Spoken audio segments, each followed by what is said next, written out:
cool. Um, so today, and thanks for your patience with the little tech stuff. We're talking about ADHD and nutrition basics. And this was, as you can imagine, anything with nutrition, there's so much information out there. And I actually was a health and wellness major. That's what I went to school for. And then also did like a double major for psychology. And so this was really fun for me. As you can imagine, I did a rabbit hole if you've had a special interest, if you have ADHD and you get hyper focused on something. So I'm going to give you a lot of information, grab what's helpful, and then we'll send the notes out. I may jump around a little bit just because it's just exciting. There's really a lot of really cool stuff with this. And so what the agenda is, we're going to talk about like why nutrition matters for ADHD, because our brains are formed differently, that we have a little bit different setup. And so it does affect us in a different way. We're going to talk a little bit about blood sugar, because the thing with ADHD, if you haven't been on these calls or if you haven't heard me say this, this is a difference in how like things are formed, like in utero. And it could be 4 different parts of our brain that are formed differently. Our biology is different. We're more likely to have mast cell activation syndrome, histamine tolerances, hypermobility. There's a lot of different stuff about our biology as a whole. So if you're coming in thinking, if you've been exposed to the myths about ADHD, that it's, just focus. No, there's a whole biological level behind this, and that's why it's so fascinating. We're also going to talk about dopamine, because with ADHD, we can have a difference in how our dopamine is regulated, and nutrition directly impacts that. We're going to talk about different nutrition triggers, and then also just some main things to think about with ADHD and with our sensory stuff and with our food. And we might go to certain stuff to stim. We might not be hungry, right? We might go to stim. We might go to it to soothe emotions, because we have emotion regulation stuff. So I'm gonna go through a lot of different stuff here and take what's helpful. And then no, I'm not a nutritionist, right? And anybody, no matter who it is, I don't care who it is, we can be wrong sometimes. So what I ask is that if something resonates and helpful, take it on. If it doesn't, or you've heard something different from your doctor, or something works different for your body, like, don't listen to me. Really trust yourself, because with ADHD, it's so easy for us over time to stop trusting ourselves and to kind of gaslight ourselves in a sense. And so what one of my goals just overall is for everyone here, including myself, to just continue to trust ourselves and know that we're right. We know ourselves, versus getting into people pleaser, perfectionism, or, lower self-esteem. That's big stuff that I've worked through, still working through. So again, if it resonates, take it on. If it doesn't, don't. And then we'll have some time for questions at the end. So the first thing about like, why does this matter for our brains? And so nutrition directly impacts neurotransmitters like dopamine and serotonin, and those are like the 2 big players in ADHD. And then blood sugar stability, inflammation, and then micronutrient levels. And by that, I mean like our vitamin D levels, our B12, all of those things, like all of those things play into ADHD. And so there's a lot of things like nutrition deficiencies and blood sugar and all this stuff. So we're not curing ADHD. We don't want to cure it, right? And that's where I've been more intentional about saying our traits versus symptoms, because we have traits that are amazing that help society progress. I mean, that's why there's so many people who have ADHD that have changed the world. Like, I love the thing about Albert Einstein had ADHD, smartest person to ever live. So we don't want to cure ADHD. What we want to do is, there are certain nutrition deficiencies, there's certain blood sugar levels, there's inflammation in our body and our brains. Those things can turn the volume up on our traits that we don't want, right? They can, even if you don't have ADHD, if you have lower levels of B12, you might have memory stuff. If you have lower levels of vitamin D, you might have more depression or low energy. So what we're doing is we're getting you to your baseline and then minimizing some of the traits that we don't want. And that's the goal with this, not to eliminate ADHD. I really think the more that I learn, it's a genetic adaptation to move society forward in a lot of ways. And we don't want to invalidate how it can be difficult sometimes. So we're also more sensitive to fluctuations in diet than neurotypical people. And so I want to go to blood sugar first, because our brains, and especially if you're on the autism spectrum as well, like me, I have mild autism, is that our brains actually, they've shown more and more, have a little bit difference in regulating our energy efficiently. So when we skip a meal or eat too much sugar, that can really mess with our focus or our mood. And at the same time, we can have trouble picking up on our hunger cues or the executive function with making food, right? Have you ever had that? It's like you open the fridge over and over again and you think someday it's going to be different, but everything has to be cooked in the fridge. And you're like, dang it, like something didn't change. Or the cupboards, like I've done that. Like I'm like a ghost. Like I need to eat, but I don't have like the dopamine to make something or cook something. And so I keep checking the cabinets, like something's going to be different. And then we're going to talk about some more grabbable meals as well. And so the first thing with stabilizing blood sugar, because that can crash your focus really easily, is ideally they say to eat every 3 to 4 hours and pairing carbs. So carbs, depending on the type of carb, and we'll get into that, they can be way better for us if we pair it with a protein or a fat. So if you have, right, that's why like a really sugary breakfast can give us a spike and then give us a crash. And so ideally, and this is not like my research, my study, this is based on about 7 different papers that I read and some summaries. And so again, that's where this is coming from. But what they say is pair the carbs with the fat. So for breakfast, if you're going to have toast, you want some kind of eggs with that, or yogurt or something, or a healthy fat, maybe toast and peanut butter, whatever that is.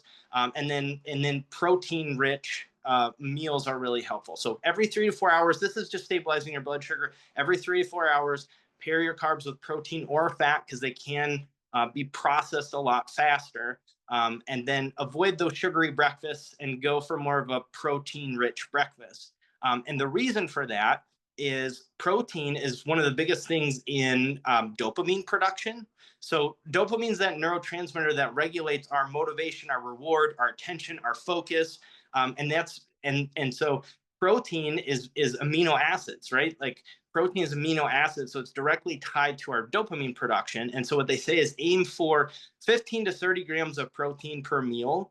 And so that could be like 3 eggs or a cup of Greek yogurt or lentils or tofu or lean meats or protein shakes, whatever that is, to get that in. And I want to say a caveat too, before I keep going into like certain targets. I have, in my mental health background, I've worked with people with eating disorders. I dated somebody who had an eating disorder for a long time. And so what I want to say too is these are not hard and fast, rigid rules. And sometimes any food is good food. So if you struggle to eat, if you have restriction stuff, if you got shame around that, any food is good food. So just get yourself to eat.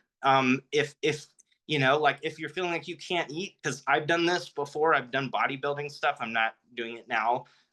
See, it's not as strong. No, just kidding. But I've done this before where it's like, I know that I can have very rigid thinking, which is part of ADHD.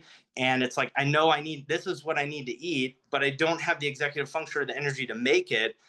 But I can't eat this because it doesn't fit the rule. So therefore, I'm just not going to eat.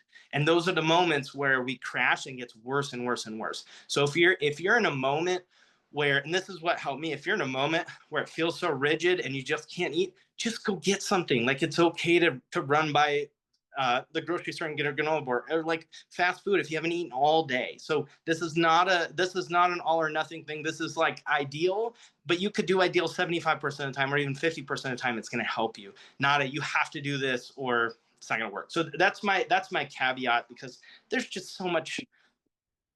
There's so much there in the fitness industry and body shaming stuff and just junk. And so any food is good food, especially if you have rigid eating or have struggled with that in the past. And then omega-3 fatty acids. So this is really good for an ADHD brain.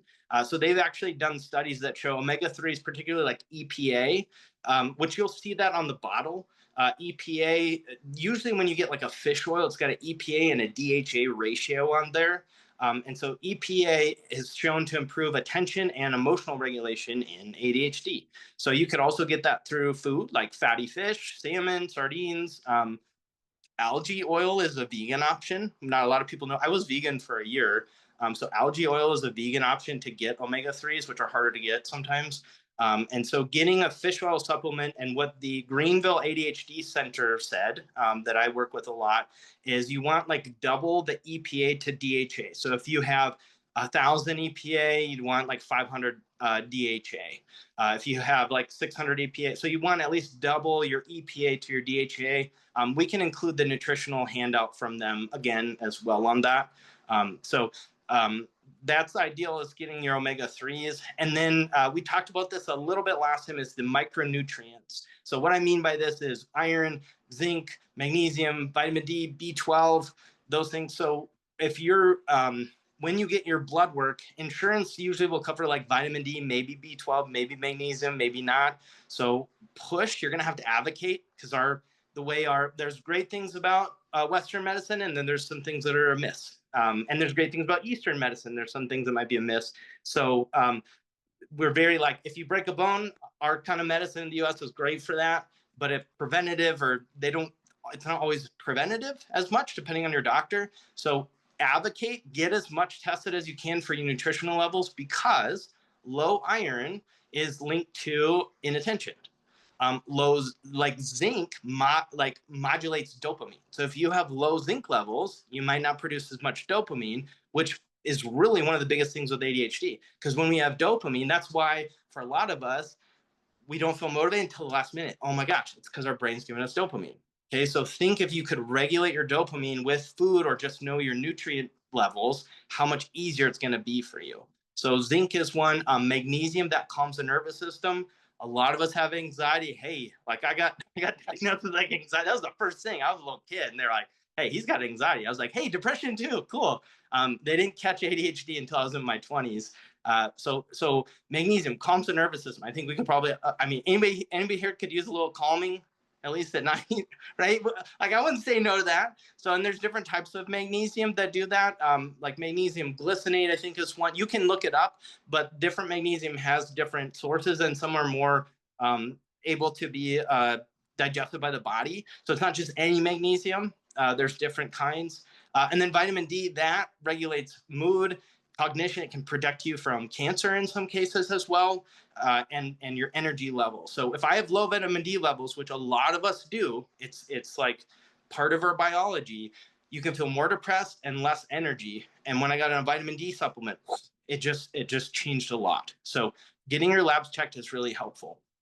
And then there are certain foods that can make things worse for us. So it's not universal, right? Everybody's body's different. That's why some meds work really well for some of us and don't for others, right? That's why, like in our free groups, when somebody's like, "Hey, has anybody tried this med?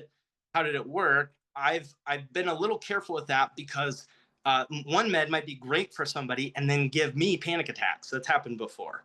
And it might be the manufacturer or the filler. It might be one med is amazing for somebody and one doesn't do anything. One person needs 10 milligrams, somebody needs a max dose. So all of our biology is different. Same thing with food. But there are certain foods that can worsen things for us, or turn up the volume. So for some people, not all, artificial dyes like red 40, yellow 5, that some studies have shown that can be linked to hyperactivity. And it's not everybody, right? It depends on your biology. But artificial dyes, refined sugar, and high fructose corn syrup, the thing with those get digested really fast, right? It's like and that's why people have sugar addiction. I actually worked with addiction as well in mental health, and we had somebody that was literally addicted to sugar, just like they would alcohol, because it goes on your dopamine receptors. And this person had ADHD, and so it goes straight to it, and then you have this big release of dopamine, and then like this huge crash. So refined sugar and high fructose corn syrup can create a crash. It just depends, right? See how it feels in your body. Doesn't mean you can't ever have it. And then excess caffeine. So that can have effect on us as well. And it just depends, right? Because caffeine's a stimulant. So it might help you. And so with all of this stuff, it's about feeling what it feels in your body and how it affects you. And that's really what it comes down to, is just, and that's harder for us sometimes. I know for me, I dissociated from my body for a lot of my life, and now learning to be in it is really, really interesting. So when we're looking at eating, I don't know. So I'm just gonna make a reel, because I'm looking at education. Tell me if anybody's done this. You get motivated, you're gonna meal plan, right? And you're gonna go and you actually spend money on organic food, or you go healthy and you get all this stuff to cook and you're ready to go. and then you get home from the store and you have it and you put it away, and then you're so overstimulated or tired from the shopping or the effort or the lists or the decision paralysis. It's like, I can't do it tonight. I'm tired, right? So then you leave it in the fridge, and the next day you might be overstimulated, or your executive function's lower because you showed houses all day or whatever. And then over time, slowly the food is not as fresh anymore. And it's to the point where it's like, well, I don't want to cook it because I can be really picky with food and freshness. I've had some restrictive eating stuff that I've really worked through, but if stuff's not fresh, I have a problem with it. But I can't throw it out because I feel really bad because it's not bad yet. So then I just leave it, and then it gets really bad, and then I throw it out because I don't feel as bad, and you can go into a shame spiral. So the point is, and then I don't eat, right? So to cook I see people smiling, so I'm not the only one, right? Like, this happens. It's so easy to shame yourself. And then when I have all that stuff, like, I'm gonna get all this healthy stuff because I'm not gonna get any other stuff that's quick because it's gonna force me to eat the healthy stuff. Well, I won't cook the healthy stuff because I don't have the energy or the dopamine or the executive function. So then I just don't eat, and then I feel worse, and then I have less energy to cook. And so we can have a brain of extremes, right? All or nothing. And that's why it's really important to have some options that are ready to grab if you need it. So yes, have the intention. So when I go out and I get all the healthy stuff, I will get some things that I can grab, maybe some pre-cooked stuff, something to put in the freezer that I know that I will eat. When I won't eat a lot of stuff, I might have I call safe foods. That I know I can always eat. Like, there's a very specific type. I always pink lady apples for some reason. I can eat them all the time. I never have a resistance toward them. Like baby carrots, they have to be organic. So I have part of some people with autism have what's called ARFID, and it's there's certain textures and things like that. So I have a little bit of that. It's not extreme, but I have a safe food list, and I always have safe food that doesn't have to be cooked. Even when I'm doing the meal prep and doing this big thing about eating healthier that I do, I eat pretty healthy, but just give yourself those options. So you eat. So maybe you have some frozen vegetables or pre-washed stuff, or you have grab and go options like trail mix or protein bars or string cheese if you don't have resistance to dairy, or you're not lactose intolerant, or just something you can grab. Because then you're not forced in that situation where you only eat if you cook, and then you don't cook, and then you don't eat. So that's going to help you in a lot of ways. So, and we also have in our bodies, we have like more likelihood of inflammation. So that's the other thing too. We've talked a little bit about our food sensitivities and maybe feeling allergic to certain things, or having like mast cell activation syndrome or higher histamine, uh, like trouble with releasing histamine and things like that. And so doing like an elimination diet can be really helpful to figure out how things affect you. And that's what I talk, like, see how Red 40 affects you. So like an elimination diet, we actually did this. So when I worked in mental health, I worked in an inpatient residential facility, and we kept it privately funded. So what we did is we had chefs come in, and a lot of it was organic, and we would take people with like extreme schizophrenia, like extreme, right? Literally can't live on their own, or people with extreme depression, or people who have bipolar and can get really manic. And what we would do is we would do elimination diets and remove certain foods. And we were able to, I remember one woman who had extreme schizophrenia. I mean, extreme, like talked to herself all the time, and just a wonderful, incredible, I mean, most resilient people I've ever met in my life. We were able to take her antipsychotics in half by removing gluten. It was fascinating. Now, other people, gluten's not inherently bad, right? Wheat is not bad. It just depends on your body. Now, for some people, and I'm in this camp too, in the US, sometimes the chemical they use to process flour in the US is actually what we're reacting to. It's not whole wheat. So I can go to, when I went to Jamaica, I went to Turkey when I spoke at the big real estate event there. Yeah, I said wheat, not weed, wheat. I was able to eat in Jamaica. They packed me 2 pizzas and a bunch of chocolate chip cookies to put in my backpack because I can eat it in Europe, but I can't have wheat in the US because I'm actually allergic to the chemical. So I'm not really gluten intolerant, I'm the chemical intolerant.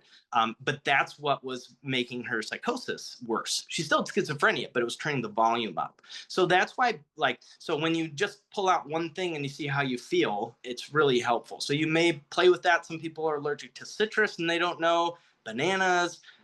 It's really interesting. And because we have lower levels of proprioception with our body and we don't always pick up on the cues that we're thirsty, we're hungry, we might be a little itchy, right? We can separate from that. We're less likely to catch that stuff. And a lot of people don't know they're allergic to certain stuff. So how, just FYI, how we did the elimination diet is we would take it back to the basics, like brown rice, like boiled or baked chicken, like things that are the least likely to be allergic to, and then slowly introduce like citrus and see how someone reacted. And if nothing changed, then we'd leave that, and then we might bring in nightshade like potatoes and eggplant and stuff like that and watch. So you take it down to the baseline and kind of get a baseline, and then you start bringing stuff in and seeing if you react. If you're interested in that, that's how we did that. And so that's where I learned I had that, because I thought, oh my God, these people have extreme stuff. What if I did? And I was like, oh my gosh. So I'm lactose intolerant. I'm gluten intolerant in the US, and then I have a histamine intolerance, which I can't eat high histamine food. So anyways, that was really fascinating. So the other thing that's really interesting when we're talking about nutrition and gut health and things like that is I some of us can have higher levels of candida or fungus. So we all have certain levels of candida and fungus in our gut. It's like part of what helps us digest, right? Like there's good bacteria and there's bad bacteria. If you have an overgrowth of fungus, which we all have in our body, right? An overgrowth, sometimes that can cause issues. So it can cause more brain fog. It can cause you to not be able to slow down as much. Those things. Fungus can get an overgrowth, because if you've ever done like sourdough or kombucha or brewed beer or anything like that, it feeds on sugar and dairy and carbs. Like you could literally have an entity, fungus is incredible if you study it, but you can literally feed it, right? This fungus, and that's how you brew beer and kombucha and all that stuff. So if you're feeding yourself lots of sugar and dairy and things that fungus can, you can actually get an overgrowth, and it can actually make your traits worse sometimes. It's really interesting, and it takes over your gut microbiome. So super interesting. And then, going for fiber, right? Berries, oats, veggies, like that's really good for your gut, high fiber foods. And then fermented foods, you'll hear that a lot. Now, that's kefir, kimchi, yogurt, miso. However, if you have mast cell activation syndrome or histamine intolerance, which we talked about a little bit on the last call, which is really like a body processes histamine a little bit differently, it has trouble clearing it, those things might make things worse. So like if I eat kefir and kimchi and yogurt and kombucha and stuff like that, that can actually make an overgrowth, and I don't feel good. So if you eat fermented foods and you don't feel good after, it doesn't mean you need to keep eating them. Just pay attention, even though you read it and it's like, hey, they said for gut health. If it doesn't feel good, maybe it's not for you, yeah. And then, leafy greens, right? Those can be really helpful. Getting out in the sun for vitamin D, you know, that can help if you're not getting it through your food. So we talked a little bit about the fructose have a similar effect as sugar. It can. So one of the things, right? We look at fruit juice because it's all about how your body metabolizes it. So if you have fruit, like if you have a glass of apple juice or you eat an apple, it's going to be a very different effect because the fiber slows down the absorption. This is from my health and wellness degree, but the fiber is going to slow down the absorption and it's going to be spread out more. Whereas if you just have a glass of apple juice and it's going to go straight, you're going to get it right away and you're going to have that up and that crash. So if you have it with fiber, it's going to slow down the absorption where it's not going to be that roller coaster thing. So it depends on the type of fructose, right? Sugar's not bad. They even say that, and this is Dr. Russell Barkley, that if you're having trouble focusing, having a glass of orange juice that you sip, not gulp, sip throughout the day does create dopamine. You just don't want to chug the whole thing. So sugar can also be used as a tool for us to create more dopamine. So sugar's not bad. It's like this is a tool, right? And then I'm gonna touch on caffeine just for a second. is avoiding caffeine after 2 p.m. That can be helpful. Now, some of us can drink a Red Bull and go to sleep. It depends on how your body processes it. If you pair, when we talk about the pairing, if you pair coffee with a high protein breakfast, it can actually reduce the crashes. So if you're not, that can be really helpful. And then staying hydrated. Does anybody forget to drink water? You're like, oh my gosh, I'm so thirsty, right? So water can be really, because caffeine can dehydrate us. So these things can be used as a tool because they do affect us. It's the excess and not being aware of how it impacts us that can be the issue sometimes. And so that's where being more and more in tune with our bodies can be helpful, which, I mean, for me, I've got trauma. Like sometimes that's not comfortable to be super in tune with your body. If you that, or it's just like not something we've learned. It's not. Nowadays they're teaching kids in school to be present and feel your breath and stuff like that. That's not what a lot of us learned. It's kind of like work, hit goals, success, all that kind of stuff. So to slow down and say, well, how does this feel in my body? It can be different unless you are in practicing that. I know some people on here are, and so yeah, it can be a really helpful thing to build that relationship with your body and see how things affect you, and it can be wonderful. So yeah, staying hydrated can be huge for that. We can get more irritable. We can have memory issues. Yep, seltzer water. So that's stimulating, right? And that's actually a great segue because I'm going to go into emotional eating, dopamine, and shame. Let's talk about this. As I drink water. Okay, so if you've ever overate, which I have, sure I'm not the only one, or you go for snacks and you shouldn't, or you've had a different relationship with food, what I'd like to do is kind of release some of that shame if I can and tell you that it's not about discipline. It's not about self-control.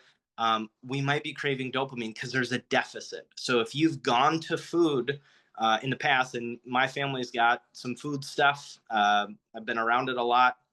And so it's a way to create dopamine. So you think of this, your brain is like completely starving for dopamine. And here's this food or this thing that can give you dopamine right away. And it's right here because you have a deficit of a chemical you need to go throughout your day or to feel better. So if dopamine's the happy chemical, if we don't have a lot of dopamine, we can feel depressed, unmotivated, lethargic, like all of the anxiety. It can be very self-soothing, and we have sensitive nervous systems. So I've coached some people that have had food stuff or spending stuff, like any of that.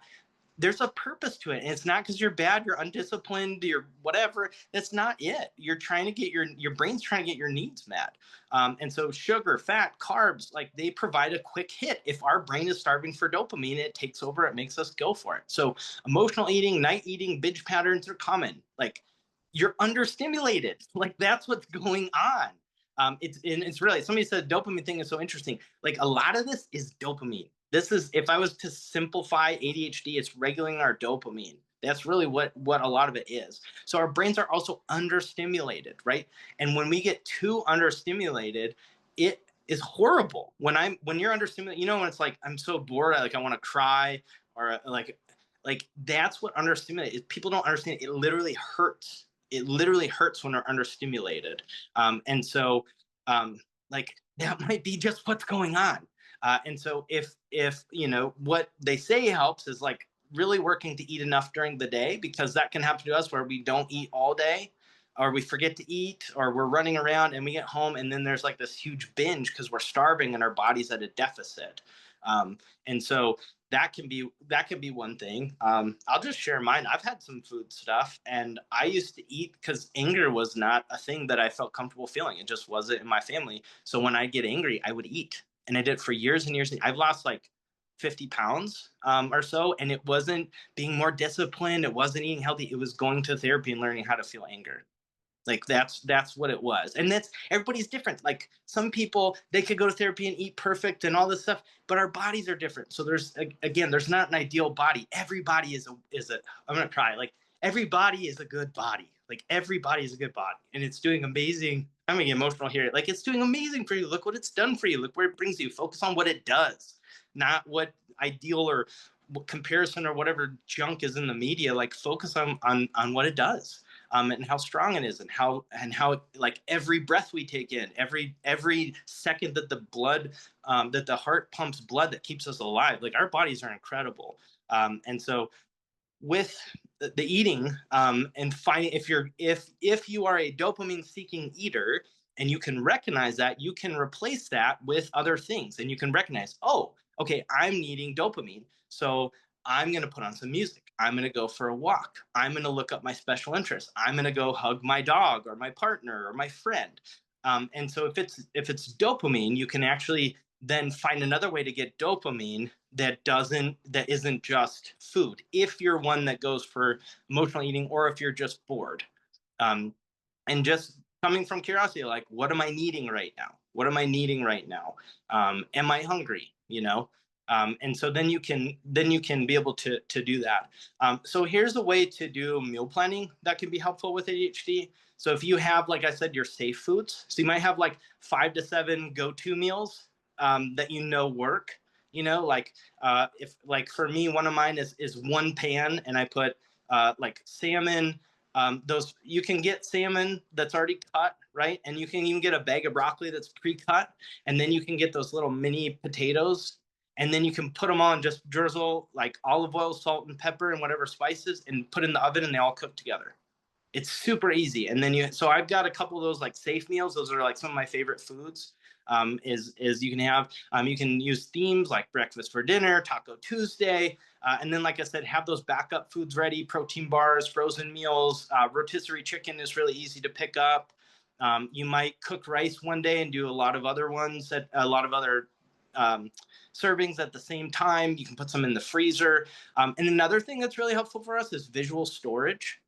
So we can have what's called object impermanence, and that's why I've learned using the crisper drawers in the fridge is a dangerous game for me, because I'm going to forget about that kale. I'm going to forget about like the cucumber, whatever's in there is probably going to rot. So I just don't use the storage underneath unless it's something I know I'll go to, or for drinks like soda water or something like that. I know I won't forget about, that won't go bad. So yeah, object impermanence is what some of us can have. If it's not in front of us, it doesn't exist, or we forget about it. So go for good enough. Go for good enough, and let that be enough. So that's one thing with the meal planning. Let's see. And then stimming. So let's talk about that, because somebody else put in there, like, you can choose foods for snacks that also help us with stimming, or sensory seeking. We could be very sensory seeking. So crunchy, spicy, sweet foods. Crunchy is because, remember, our brains are understimulated. So that's why fidget toys work, right? So then eating's almost a way to fidget as well. And so you can get foods that are crunchy, or you can put that on your meal list. Things that are spicy, if you like spicy food. Things that are sweet, you could do that. And then you can build sensory variety into the meals. So you can do that. And then also, like I said, if you're needing dopamine, or you just need sensory stuff, and you recognize, oh, I'm sensory seeking right now, that's why I'm going for crunchy foods, but I'm actually full, I'm not hungry, I'm choosing, I don't want to go to that, I need sensory stuff. Then that's where you might have music. You might allow yourself to fidget, or stim, as we call, like, have a, here's a 3D printed caterpillar. This is a fidget toy. So just something that your brain, because again, we're so hungry for knowledge and stimulation, which is amazing, which is why we're such good realtors, and we want to do that. That's why, if you see, and this is more exaggerated, but if you see someone with autism, right, like the hand flapping, that's like more stereotypical. There's a lot of stims. What that is, it's soothing to the brain. It's actually soothing to the brain. It's a good thing. So back when they didn't know a lot about autism and they tried to stop that, it was really painful for people with autism, because it was regulating their brain. And so there's a lot of overlap and things we can share with ADHD and autism. There's a lot of people on the call I know who have mild autism, like I do as well. And so if you need to stim, we really want to honor that, because it's our brain is regulating on the outside and helping us. And stimming could also be playing with your pen. It could be chewing on your hair. It could be bumping your leg up and down. All of those things are important to honor, because if you don't allow yourself to stim that way, and then you go to food, or you go to drinking or something like that, it might be that you need to allow yourself to stim and be more hyperactive. Like I'm on a blow up ball right now, seat, because I know I need this. And so once you start unmasking some of this stuff, you may actually not go to some of the coping skills that you don't want to do because it's a way to cope with you suppressing things that you need. So, and then playing with sauces, like you can make different. So there's really, you can take aioli. There's just easy stuff. You can take, if you like mayonnaise and put garlic in there and a little bit of sriracha. And now you've got this great garlic spicy aioli that you can put on stuff. So there's just a lot of things you can do to be creative and keep it really healthy and hit what you need to. So let me see. Yeah, so that's what I like to say, especially around food. I know that it's really easy for shame, right? Because I worked in mental health and I've been around it. But curiosity can be really helpful, and then compassion too.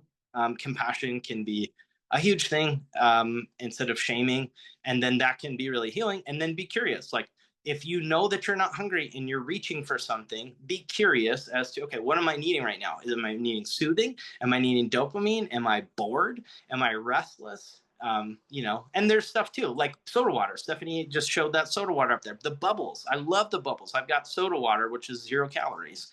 So that's, honor what your body needs, and what your brain needs, and then find a way to give yourself that in a loving way that you're okay with.